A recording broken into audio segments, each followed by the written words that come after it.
अध्याय 1। मिट्टी से मैला कैट। 2010 से 2013। साल 2010 की शुरुआत। कोरियन हिप हॉप कम्युनिटी और अखबारों के कोने में एक छोटी सी हेडलाइन छपती है। बिग हिट एंटरटेनमेंट के प्रोड्यूसर हिटमैन बैंग देश के कोने कोने से नए टैलेंट को तराशने के लिए हिट इट ऑडिशंस की शुरुआत कर रहे हैं। ये वो दौर था जब साउथ कोरिया की म्यूजिक इंडस्ट्री पर 3 बड़ी कंपनियों एसएम, YG, JYP का एकछत्र राज था। उनके पास अथाह पैसा था और मीडिया का पूरा कंट्रोल। दूसरी तरफ थी बिग हिट एंटरटेनमेंट, जो कर्ज में डूबी एक छोटी सी एजेंसी थी। कंपनी के मालिक बैंग सी-ह्यूक एक ऐसा ग्रुप बनाना चाहते थे जो सिर्फ दूसरों के लिखे गानों पर नाचने वाली कठपुतली न हो, बल्कि अपनी रूह और अपनी असल जिंदगी के दर्द को गानों में फूंक सके। कंक्रीट और कोयला, मेंबर्स का जुड़ना। इस सपने की पहली हेडलाइन और नींव बने 16 साल के एक लड़के किम नामजून RM, जो सियोल के अंडरग्राउंड हिप हॉप सर्किट में रंच रांडा के नाम से मशहूर थे। नामजून का IQ 148 था, जो उन्हें देश के टॉप 1% छात्रों में खड़ा करता था।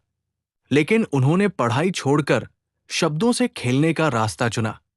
बैंग सी-ह्यूक ने जब उनका रैप सुना तो तय कर लिया कि इस लड़के के इर्द गिर्द ही पूरा ग्रुप तैयार होगा। साल 2011 की एक सर्द दोपहर, दाएगू शहर की एक हेडलाइन जो कहीं छपी नहीं पर इतिहास बन गई। पैसों की तंगी से जूझ रहा एक युवा प्रोड्यूसर क्लोज, अपनी भूख और संगीत के बीच जंग लड़ने सियोल रवाना। ये लड़का था मिन युंगी सुगा। दाएगू में वो 150 रुपए का खाना खाने या बस का टिकट खरीदने के बीच चॉइस करते थे। सियोल आने के बाद भी उनकी माली हालत नहीं बदली। वो दिन में बिग हिट के ट्रेनी थे और रात में पेट पालने के लिए डिलीवरी बॉय का काम करते थे। एक रात बारिश में बाइक चलाते समय एक कार ने उन्हें टक्कर मार दी। उनका कंधा बुरी तरह टूट गया। दर्द असहनीय था, लेकिन युंगी ने ये बात अपनी कंपनी से छुपा कर रखी।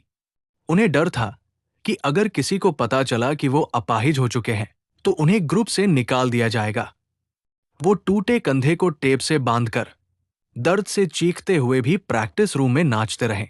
फिर इस काफिले में जुड़े जंग होसोक जेहोप, जो ग्वांगजू शहर के एक मशहूर स्ट्रीट डांसर थे।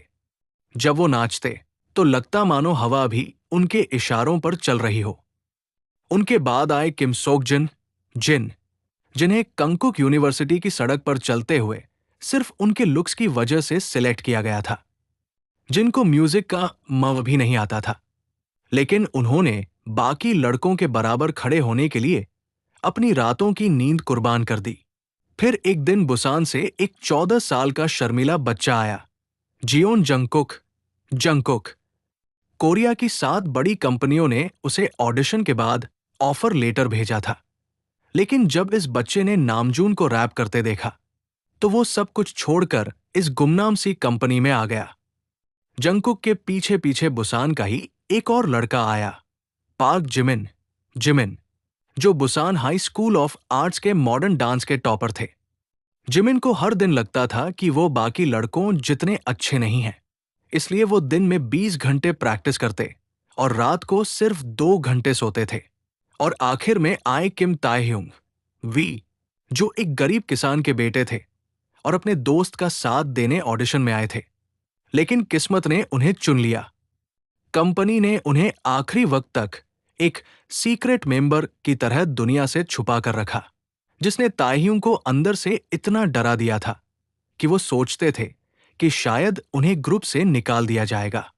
वो छोटा सा कमरा, द डॉर्म डेज, इन 7 लड़कों की दुनिया सिमटकर सियोल के एक बेहद तंग, बिना खिड़की वाले बेसमेंट और एक छोटे से कमरे में आ गई थी। एक ही कमरे में 7 बेड ठूस-ठूस कर लगाए गए थे। अलमारी कपड़ों से ओवरफ्लो हो रही थी और 7 के जूते एक के ऊपर एक पड़े रहते थे। सुबह की पहली किरण से लेकर आधी रात के अंधेरे तक वे बस एक ही काम करते, प्रैक्टिस। जब पैरों के छाले फट जाते तो वे उन पर टेप लपेटते और फिर से खड़े हो जाते। कई बार उन्हें अपनी भूख दबानी पड़ती थी, क्योंकि कंपनी के पास खाना खिलाने के पैसे भी खत्म हो रहे थे। 13 जून 2013, पहली ऑफिशियल हेडलाइन। और आखिरकार वो तारीख आई जिसका उन्होंने 3 साल तक खून पसीना बहाकर इंतजार किया था। 13 जून 2013 की सुबह साउथ कोरियन मीडिया में पहली बार इस ग्रुप का नाम छपा। बिग हिट एंटरटेनमेंट का नया hip hop group Bangtan Sonyeondan, bulletproof boy scouts, आज अपने पहले सिंगल नो मोर ड्रीम से डेब्यू करने के लिए तैयार। Wait for next part.